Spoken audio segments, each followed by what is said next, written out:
Hai semuanya, jumpa lagi dalam episode #EverHappen. Selamat datang untuk kalian semua yang baru bergabung di segmen ini dan juga terlebih kalian yang udah lama mengikuti segmen ini, aku ucapkan selamat datang lagi di episode lainnya di #EverHappen.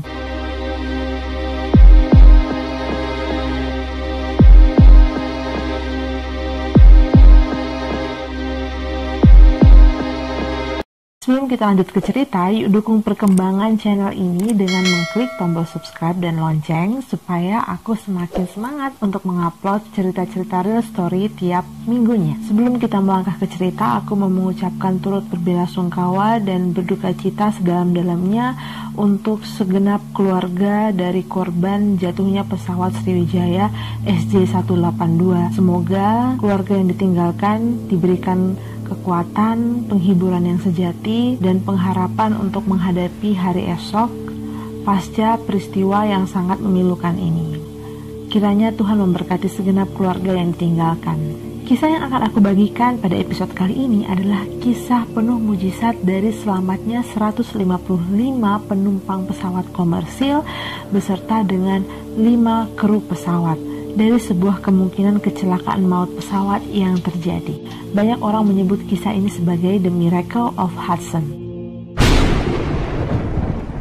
Di bulan yang sama dengan bulan ini, yaitu pada bulan Januari, lebih tepatnya 11 tahun lalu, yaitu tahun 2009, penerbangan US Airways 1549 dijadwalkan terbang dari LaGuardia, kota New York, ke Charlotte Douglas dengan perjalanan lanjutan langsung ke Bandara Internasional Seattle-Tacoma yang merupakan bandara yang terletak di antara Seattle dan Tacoma, Washington, Amerika Serikat. Pesawat tersebut adalah pesawat yang berjenis Airbus A320 yang dilengkapi dengan mesin turbofan HE Aviation. Seperti yang udah aku jelaskan di awal, penerbangan ini mengangkut 155 orang penumpang dan 5 kru pesawat. 2 dari mereka adalah pilot dan 3-nya adalah kru kabin. Yang menjadi kapten pada penerbangan tersebut adalah Chesley B. Sullenberg berusia 57 tahun dan ada Jeffrey Skills berusia 49 tahun sebagai first officer atau co-pilot. Dan 3 awak kabin diantaranya adalah Donna Dan, Taylor Dale, dan Doreen Wells. Sang Kapten Chesley B. Sullenberg atau bisa kita panggil Sully merupakan mantan pilot pesawat tempur yang telah menjadi pilot maskapai sejak meninggalkan Angkatan Udara Amerika Serikat pada tahun 1980. Saat itu ia juga tercatat sudah memiliki 19.663 jam penerbangan, termasuk 4.765 pada pesawat bertipe Airbus A320. Dia juga adalah seorang ahli penerbang layang dan ahli dalam keselamatan penerbangan. Sementara kopilotnya adalah Jeffrey Skills yang berusia 49 tahun telah memperoleh 20.772 jam penerbangan sepanjang karirnya. Dan dia memiliki 37 jam dengan penerbangan Airbus tipe A320. Kita akan langsung masuk ke kronologi penerbangan. Penerbangan diizinkan untuk lepas landas ke arah timur laut dari landasan pacu 4 LaGuardia pada pukul 15:24:56 waktu UTC. Jadi apa itu waktu UTC? Untuk kalian yang nggak tahu, UTC merupakan kepanjangan dari Universal Time Coordinate. Mungkin dari SD kita lebih tahu GMT ya, Greenwich Mean Time. Nah, ternyata ada juga standar waktu lain yaitu UTC atau Universal Time Coordinate. Beberapa negara menggunakan GMT dan beberapa lainnya menggunakan UTC. UTC merupakan standar waktu yang secara de facto dipakai di Amerika Serikat. Oke, kita kembali lagi ke kronologi penerbangan. Pada saat itu, pilot Skills memegang kendali. Kru pesawat membuat laporan pertama setelah mengudara pada pukul 15:25:51 saat berada pada 700 kaki atau sekitar 210 meter dan mendaki. Pada pukul 15:26:37, Sully berkata kepada Jeffrey, pemandangan Hudson hari ini. Nice view of the Hudson. I'll never get over how beautiful it is up here. Saat itu pesawat menuju ke utara setelah lepas landas dan berputar melawan arah jarum jam untuk mengikuti arah Hudson ke selatan. Kemudian pada pukul 15:27:11 tiba-tiba pesawat menabrak sekawanan burung angsa Kanada di ketinggian 2.818 kaki atau sekitar 859 meter, dan itu lokasinya sekitar 4,5 mil dari utara barat laut LaGuardia. Saat itu pandangan pilot dipenuhi dengan burung-burung besar dan terdengar suara tumbukan yang sangat keras dari arah bagian mesin pesawat. Lalu ada percikan api yang terlihat, dan seketika setelah itu tiba-tiba suasana menjadi hening dan tidak ada suara apapun, termasuk suara mesin pesawat. Mengetahui bahwa kedua mesin pesawat mati, Sully langsung mengambil alih kendali pesawat, sementara Jeffrey, sang co-pilot tadi, langsung mengerjakan daftar ulang periksa untuk menghidupkan mesin kembali. Saat itu posisi pesawat melambat namun tetap terus menanjak selama 19 detik, hingga mencapai ketinggian 3.060 kaki atau sekitar 930 meter. Kemudian pada pukul 15:27:33, Sully mengirim pesan lewat radio ke New York Terminal Radar Approach Control atau disingkat TRACON dengan mengatakan in Cactus 1539, walaupun sebenarnya kode pesawat mereka adalah 1549, namun dia salah menyebutkan saat itu. Lalu dia mengatakan hit birds atau artinya menabrak burung. Yeah, this is Cactus 1549. Hit birds. Maintain 15,000 Delta 331. Plus. Kami kehilangan daya dorong pada kedua mesin. Kami kembali ke LaGuardia.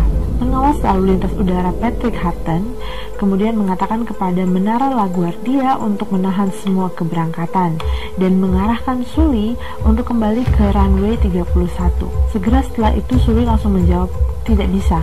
Maksudnya tidak bisa apa? Maksudnya tidak bisa untuk dilakukan. Lalu Sully kembali meminta kepada pengawas lalu lintas udara untuk opsi pendaratan di New Jersey, dan dia menyebutkan bandara Teterboro. Dan langsung saat itu juga izin diberikan untuk runway 1 Teterboro. Sully awalnya menjawab iya. Namun tidak lama setelah itu dia langsung mengatakan bahwa kami tidak dapat melakukannya. Pesawat melewati kurang dari 900 kaki atau hanya sekitar 270 meter di atas jembatan George Washington. Sully memberikan perintah kepada kru kabin, brace for impact, yang artinya bersiap untuk benturan. This is the captain. Brace for impact.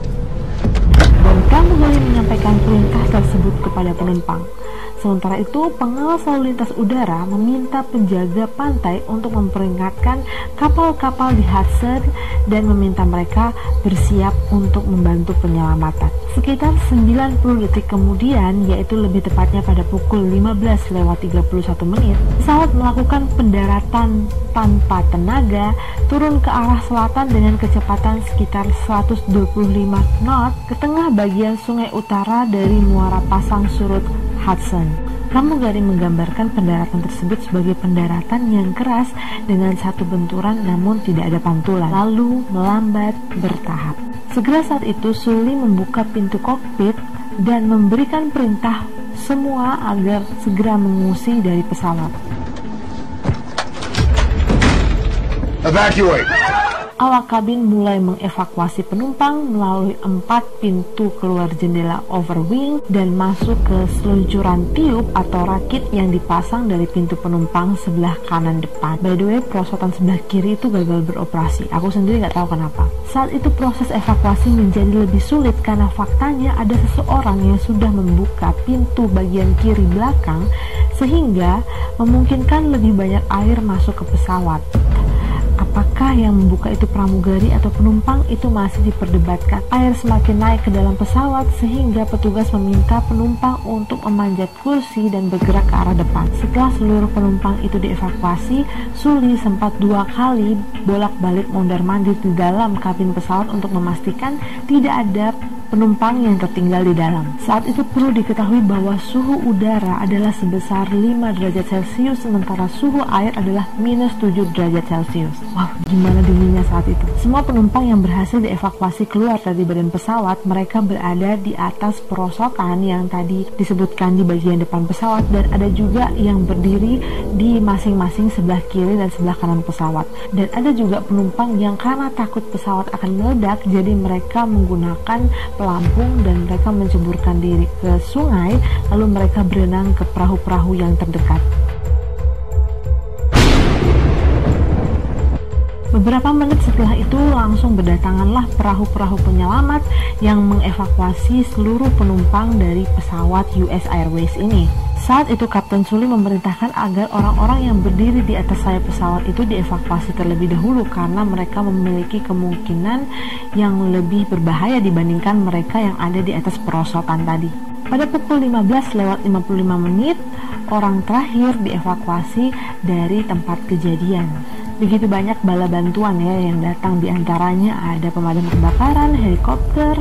Selain itu ada juga bantuan-bantuan dari badan-badan organisasi yang mulai berdatangan. Di antara penumpang, beberapa yang terluka diantaranya adalah pramugari Doreen Wells yang mengalami cedera parah di kakinya yang terbelah oleh batang logam yang mendorong melalui lantai kabin. Setelah itu dia tidak pernah terbang kembali, tetapi ia telah menulis dan berbicara pada banyak kesempatan mengenai pengalaman yang dialami. Selain itu ada juga 4 orang yang mengalami luka berat, artinya mereka harus dirawat di rumah sakit selama lebih dari 48 jam. Sementara yang lainnya mengalami luka ringan dan sebagian diantaranya mengalami hipotermia. Selain itu ada 1 orang juga yang mengalami kerusakan penglihatan karena matanya terkena bahan bakar jet pada kecelakaan tersebut. Sementara itu tidak ada hewan peliharaan yang dibawa dalam penerbangan tersebut. Bagaimana kelanjutan kehidupan dari orang-orang yang selamat ini? Setelah kejadian itu, para penumpang menerima dana kompensasi sebesar $5.000 untuk bagasi yang hilang, dan bahkan mereka bisa mendapatkan lebih dari $5.000 kalau mereka bisa menunjukkan jika ada kerugian yang lebih besar. Selain itu mereka juga mendapatkan pengembalian harga tiket. Pada bulan Mei 2009, para penumpang ini mendapatkan kembali barang apapun yang ditemukan. Selain itu mereka juga mendapatkan tawaran imbalan sebesar $10.000 atas imbalan karena mereka tidak menuntut US Airways. Apa efek psikologis pasca kejadian ini? Banyak penumpang dan penyelamat mulai mengalami keadaan gejala stres pasca trauma seperti sulit tidur, serangan panik, dan selalu terbayang-bayang. Kemudian di antara mereka pun akhirnya mulai saling mendukung satu dengan yang lain dengan saling mengirimi email. Kalian ingatkan Patrick Harton yang merupakan pengawas lalu lintas udara yang aku ceritakan di awal? Dia mengatakan bahwa bagian tersulit dan paling traumatis dari keseluruhan peristiwa itu adalah ketika peristiwa itu berakhir. Dalam banget ya kata-katanya. Dia mengaku bahwa dia dikecam dan dibayang-bayangi oleh momen-momen yang mengejutkan dan penuh dengan kesedihan. Dalam upaya untuk mencegah peristiwa yang sama terjadi kembali, maka pemerintah setempat pun menangkap dan membunuh 1.235 burung angsa Kanada di 17 lokasi di seluruh kota New York pada pertengahan 2009, dan juga melapisi sebanyak 1.739 telur-telur angsa itu dengan minyak untuk membekap angsa-angsa yang sedang berkembang. Dan sampai pada saat ini ada sekitar 70.000 angsa yang sengaja disembelih di New York City usai pasca dari kejadian The Miracle of Hudson tadi. Setelah itu bagaimana dengan kehidupan sang kapten yang sudah menyelamatkan nyawa 155 penumpang dan juga awak kabin? Kita beralih ke peristiwa investigasi. Jadi kalau di Indonesia ada yang disebut dengan KNKT atau Komite Nasional Kecelakaan Transportasi. Maka di Amerika Serikat ada yang disebut dengan NTSB atau NTSB yang merupakan kepanjangan dari National Transportation Safety Board. Pada hampir semua hasil penelitian mengenai kecelakaan pesawat, banyak diantaranya pasti menitik beratkan kepada human error atau pilot error. Itu merupakan suatu terminologi yang sangat horor sih buat para pilot, karena pasalnya mereka juga dipersalahkan. Walaupun kebanyakan dari peristiwa-peristiwa kecelakaan yang terjadi, para pilot ini juga menjadi bagian dari korban. Investigasi langsung dilaksanakan oleh NTSB. Pada tanggal 21 Januari, mereka menemukan ada bukti kerusakan bodi lunak di mesin kanan bersama dengan puing-puing organik, termasuk mereka menemukan bulu di dalam mesin pesawat. Pada 31 Januari ditemukan dan diidentifikasi sisa-sisa burung yang kemudian secara lanjut diteliti dan itu mengandung DNA angsa Kanada. Pemeriksaan tidak hanya berhenti sampai situ, NTSB juga melakukan simulasi kecelakaan pesawat yang terjadi pada hari itu. Kemudian mereka melakukan sebanyak 13 simulasi.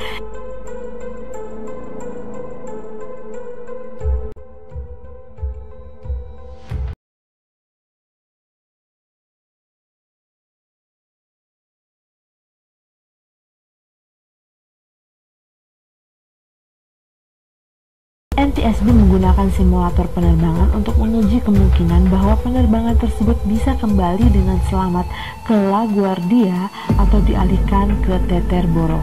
Namun, hanya 7 dari 13 simulasi yang dapat mengembalikan penerbangan ke LaGuardia dengan berhasil, dan hanya 1 yang dapat mengembalikan penerbangan ke Teterboro. Lebih lanjut, laporan NTSB juga menyebutkan bahwa simulasi ini itu sebenarnya tidak realistis karena mereka tidak mengukur bagaimana yang terjadi dengan di dunia nyata, seperti adanya penundaan waktu yang diperlukan untuk mengenali serangan burung, dan ada waktu di mana otak itu harus berpikir dan memutuskan tindakan apa yang harus dilakukan. Sementara kalau simulasi kan kita udah tahu ya itu burung dan kita harus langsung kembali ke Teterboro atau kita langsung kembali ke LaGuardia. Jadi ada detik-detik yang sangat berarti yang di dalam simulasi itu bisa cepat dilakukan.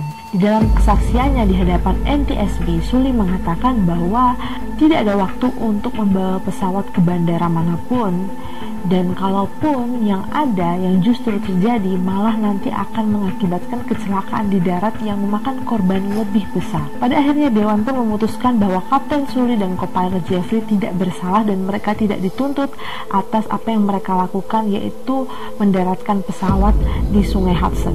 Ini merupakan suatu happy ending karena pada akhirnya NTSB memberikan kesimpulan akhir dengan mencapai kesepakatan bahwa memang ternyata kedua mesin pesawat sudah tidak bisa berfungsi lagi dan pendaratan darurat ke Sungai Hudson itu merupakan satu-satunya keputusan yang tepat untuk menyelamatkan penerbangan 1549. Wow, suatu akhir yang indah ya buat seluruh penumpang dan juga buat Kapten Sully dan juga co-pilot Jeffrey. Sedikit tambahan informasi mengenai Kapten Sully. Kapten Sully lahir pada tanggal 23 Januari 1951 di Denison, Texas dari pasangan seorang guru dan dokter gigi. Sully adalah seorang pilot lulusan USAFA atau USAFA yang merupakan kepanjangan dari United States Air Force Academy pada tahun 1973. Beliau berpengalaman menerbangkan pesawat F-4D Phantom II saat bermarkas di Nellis AFB atau Air Force Base sebelum kemudian bergabung ke US Airways menerbangkan pesawat Airbus A320. Luar biasa ya ternyata latar belakang dari seorang Kapten Sully ini. Aku juga berpikir selain karena totalitas seorang Kapten Sully dalam profesinya sebagai seorang pilot, Tuhan juga menolong mereka dalam penerbangan ini, dan Tuhan masih memberikan waktu kepada mereka semua untuk dapat hidup, dan untuk apapun itu kita harus bersyukur atas segala hal yang Tuhan izinkan terjadi dalam hidup kita. Nah, itu dia tadi kisah inspiratif dari dunia penerbangan. Semoga setiap dari kita boleh terinspirasi dari kepahlawanan seorang Kapten Sully dan juga bagaimana Tuhan memberikan mujizatnya untuk menyelamatkan Kapten Sully bersama dengan penumpangnya di penerbangan US Airways. Kita ketemu lagi di episode #EverHappen selanjutnya minggu depan. Bye-bye.